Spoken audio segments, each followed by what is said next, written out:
నమస్తే టిఆర్ నిజాం, నేను మీ తాళ్లపల్లి రమేష్. ఈరోజు మార్నింగ్ న్యూస్ కు స్వాగతం. వివిధ పేపర్లను ముఖ్యాంశాలు చేసుకుందాం. ఒకటి, మన తెలంగాణలో ఒక సంచలనమైనటువంటి ఒక తీర్పు వెలువడ్డది.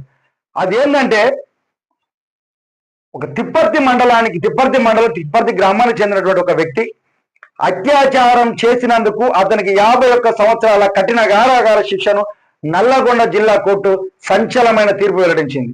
అంటే ఈ రోజు కొద్దిమంది దురహంకారులు ఎస్సీ ఎస్టీలు ఏం చేస్తారులే, ఏం జరుగుతుందిలే అని చెప్పేసి ఒక ఖండ గౌరవంతో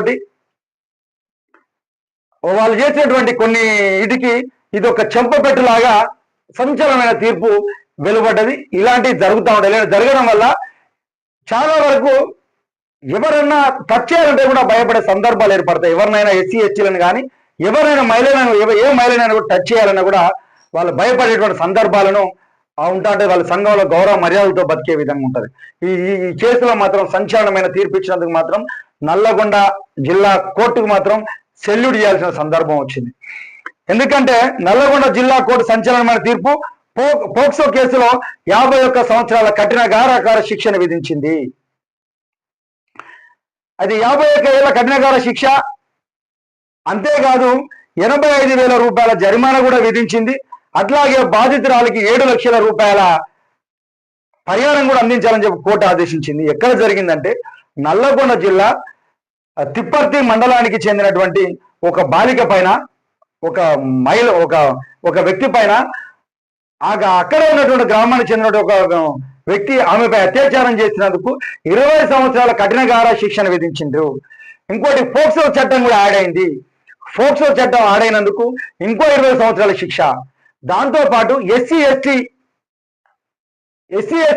కూడా యాడ్ అయినందుకు 10 సంవత్సరాల శిక్ష. అట్లాగే సెక్షన్ 506 కూడా విధించినందుకు ఇంకొక సంవత్సరం. అంటే మొత్తానికి 51 సంవత్సరాల కఠిన కారాగార శిక్ష విధించింది. ఎస్సీ ఎస్టీ చట్టం ఉన్నందుకు ఆడ న్యాయం జరిగింది. ఎందుకంటే ఎస్టీ కదా, ఏం చేస్తుందిలే, వాళ్ళు మాకేమవుతుందిలే అని చెప్పేసి వీటి అహంకారంతో పోయినటువంటి దానికి చెంపపెట్టులాగున్నది. ఎందుకంటే నువ్వు చేసేటువంటి దుర్మార్గాలకు ఇది ఒక చెంపపెట్టరా నాయన. ఎందుకంటే వాళ్ళు ఏం చేయలేరులే, ఏం కాదులే అని చెప్పేసి అని అమ్మాయిల పైన నువ్వు అఘాయిత్యాలు చేయడానికి చేసినందుకు నీకు శిక్ష. ఎందుకంటే ఈ రోజు కూడా సమాజం ఆలోచించాలి. ఈ సమాజంలో ఉన్నటువంటి మహిళలను అక్క చెల్లెలాగా చూడాలి. కానీ వాళ్ళపైన నీ యొక్క అహంకారం